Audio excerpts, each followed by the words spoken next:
عارفين، عايزة أقول لكم حاجة. كنا زمان بنقعد نقول إيه؟ آه لا لا لا، في البداية صعبة. كل حاجة في البداية صعبة، بعد كده خلاص بتبقى سهلة وبتتعود والموضوع بينتهي. طب هو عشان بنكون اتعودنا؟ هي مش كل حاجة في البداية صعبة، بالعكس. يقولك اللي بيجي سهل بيروح سهل. أبدا. هو ولا ده صح ولا ده صح. ممكن تكون فعلا البدايات صعبة والنهايات أصعب،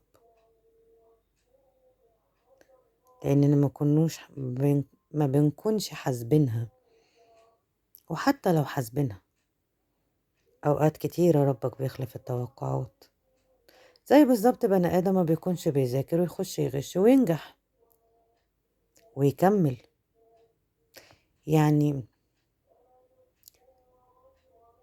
دلوقتي كل الناس فعلا بقت محتاجة الفلوس، وقليل قوي قوي اللي يقولك ايه، انك فاكر حاجة.